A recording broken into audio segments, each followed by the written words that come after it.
Un general musulmán acaba de tomar Jerusalén, 90 años de dominio cristiano, borrados en una sola tarde. Miles de cruzados huyeron. Ciudades enteras se rindieron sin dar batalla. El reino se desmoronaba, pero había un grupo que no corrió. En el camino que salía de la ciudad caída, una columna de guerreros con mantos blancos dio media vuelta. Cabalgaron de regreso hacia el enemigo, hacia una muerte segura. Y lo que pasó después aterrorizó incluso al hombre que acababa de ganar. Esta es la historia de los caballeros templarios, monjes y asesinos al mismo tiempo, hombres que rezaban por la mañana y mataban por la tarde, que seguían un código tan extremo que sus enemigos creían que no eran del todo humanos. Pero la pregunta de verdad no es quiénes eran. La pregunta es qué convierte a un hombre ordinario en algo así, porque detrás de los mantos blancos había algo mucho más oscuro. Una mezcla de fe, dinero y violencia que construyó una de las instituciones más peligrosas que el mundo ha visto. Y cuando todo colapsó, colapsó de la manera más dramática posible. Volvamos al principio. Y el principio no empieza con guerreros, empieza con un problema. El año es 1099.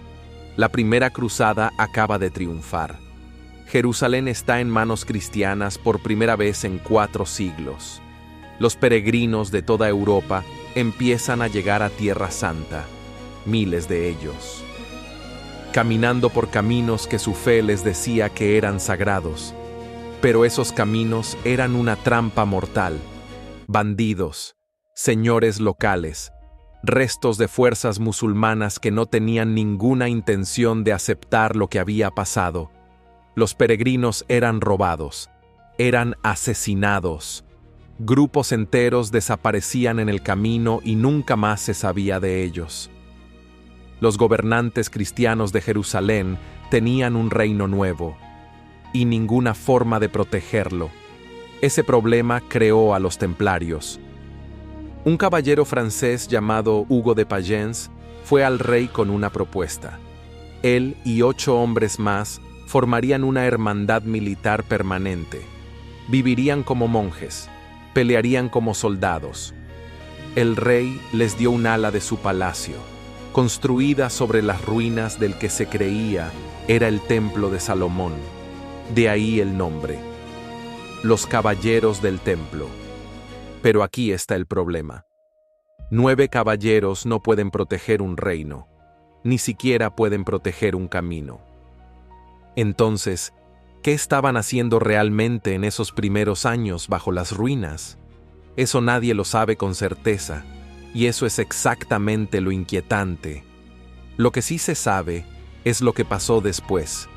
En menos de 20 años, los templarios tenían miles de miembros, castillos en toda Europa y el respaldo directo del Papa. ¿Cómo? ¿Cómo pasa eso en 20 años? La respuesta es un solo hombre, Bernardo de Claraval, el hombre más influyente de la Iglesia en ese momento. Escribió un documento que cambió todo. Su argumento era simple y devastador. Un caballero normal que mataba por dinero o por gloria cometía pecado. Pero un templario que mataba lo hacía por Dios. Era obra sagrada. Morir en batalla era martirio. Había inventado algo que no existía antes. El monje guerrero. Un hombre para quien la violencia no era un dilema moral. Era una obligación religiosa. Y Europa entera cayó rendida ante esa idea. Las donaciones no pararon. Tierras, dinero, propiedades enteras entregadas a la orden. Hijos de familias nobles hacían fila para unirse. Los templarios construyeron castillos por toda Tierra Santa. Se convirtieron en el ejército permanente que los reinos cruzados no podían pagar por sí solos. Pero eso no fue lo más importante que construyeron. Porque los templarios hicieron algo que nadie esperaba.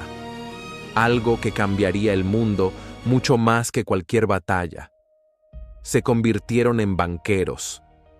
Un peregrino en Francia podía depositar su dinero en una casa templaria en París, recibir una carta codificada, llegar a Jerusalén y retirar el equivalente allí, sin cargar oro por caminos peligrosos, sin riesgo de robo. Acababan de inventar la carta de crédito, la primera forma de banca internacional de la historia. De repente, los reyes les pedían prestado. Las deudas de naciones enteras pasaban por sus cuentas. Prácticamente cada corona de Europa les debía dinero.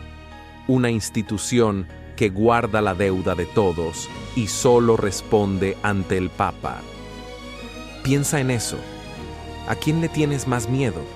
¿Al hombre que te puede matar o al hombre que te puede arruinar? Los templarios eran las dos cosas, y en un campo de batalla eran algo que ningún enemigo había visto antes. La regla de combate de los templarios era diferente a todo lo que existía. En la guerra medieval, retirarse era a veces lo inteligente. Te replegabas, reagrupabas, lo intentabas de nuevo. Los templarios tenían prohibido retirarse a menos que la desventaja fuera de más de 3-1, 2 contra 1, cargas. Está prohibido huir. Cada caballero a tu alrededor sabe lo mismo. No hay duda, no hay cálculo, solo hacia adelante. Enfrentarse a eso era demoledor desde adentro. Los comandantes de Saladino lo documentaron. Prisioneros templarios que se negaban a convertirse al Islam, aunque la muerte era la alternativa. Rescates rechazados. Morían. Una y otra vez elegían la muerte antes que comprometerse. No era valentía espontánea, era la regla. Rendirse sin permiso del gran maestre estaba prohibido. Les habían quitado el instinto de supervivencia y lo habían reemplazado con otra cosa. En 1177, en Montgisard, menos de 500 caballeros templarios ayudaron a destrozar un ejército de 26.000 hombres. El propio Saladino escapó en un camello, su guardia personal eliminada, su ejército destruido.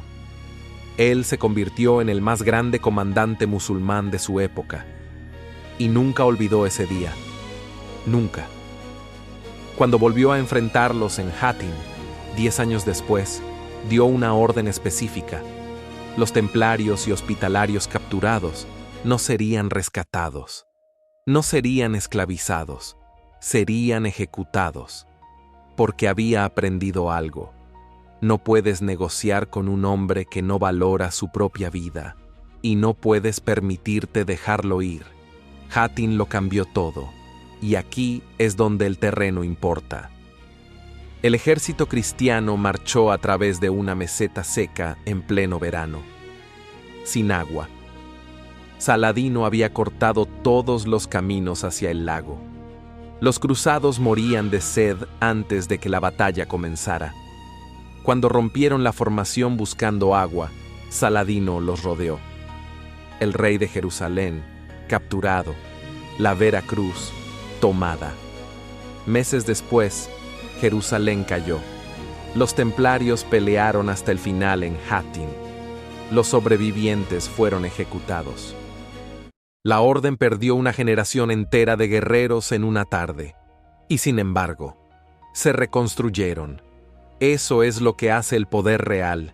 No depende de una batalla, depende de la estructura.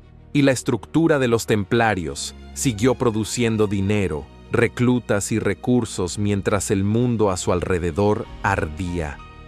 Durante el siguiente siglo, sostuvieron fortalezas que parecían imposibles de tomar. Crac de los caballeros, castillo peregrino. Estructuras tan bien construidas que los ingenieros modernos todavía no terminan de entenderlas. Guarnecían posiciones que requerían miles de hombres con apenas unos cientos, pero Tierra Santa se perdía, lenta, inexorable. En 1291, Acre, la última ciudad cristiana importante, cayó ante los mamelucos. Los templarios hicieron su última resistencia allí, calle por calle, edificio por edificio. Su cuartel general aguantó hasta que los muros cayeron sobre ellos. Y entonces ya no había nada que defender. Una orden creada para proteger peregrinos, sin peregrinos que proteger, sin tierra santa que guardar. Tenían riqueza, tenían castillos, tenían un ejército sin guerra y tenían enemigos que llevaban años esperando este momento.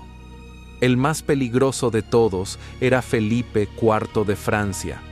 Felipe era brillante, era despiadado y estaba completamente arruinado. Sus guerras habían vaciado el tesoro real. Le debía una fortuna a los templarios.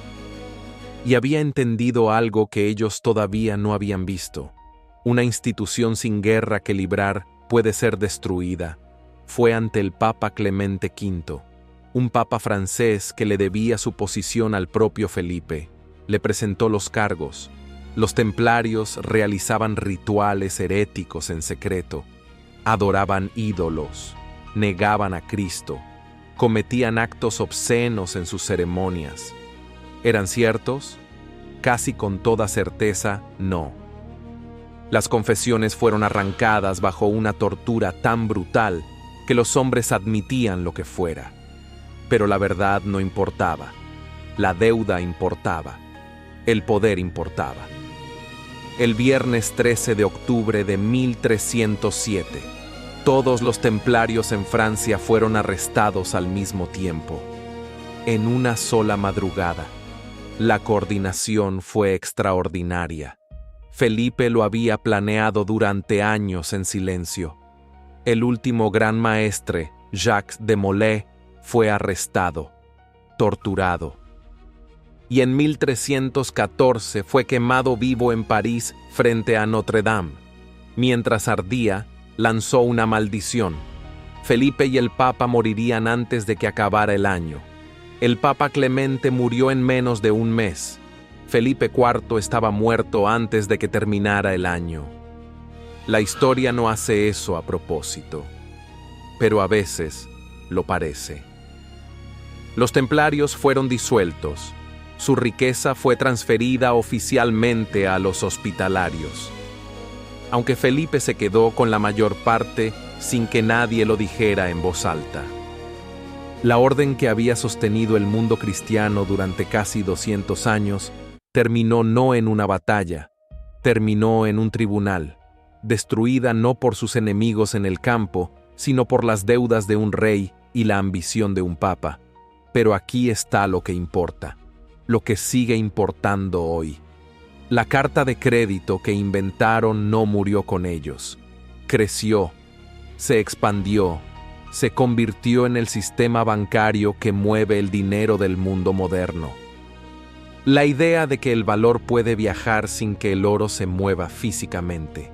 Esa idea nació con los templarios y nunca paró. Y el problema que resolvieron en los campos de batalla sigue sin resolverse del todo. ¿Cómo haces que un hombre elija la misión sobre su propia vida?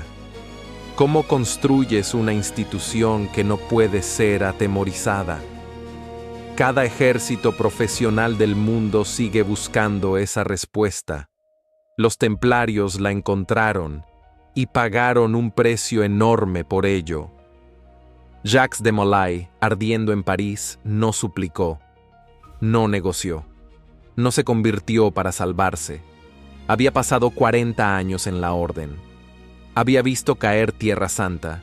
Había sido torturado, humillado, traicionado por los mismos a los que había servido.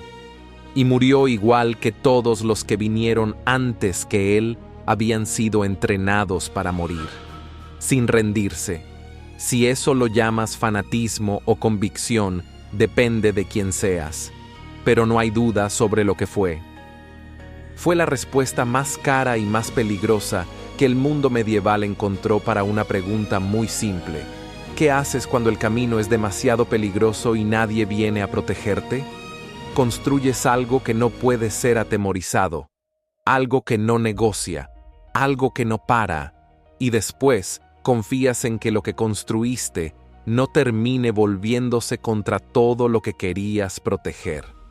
Siempre lo hace. La pregunta es solo cuándo.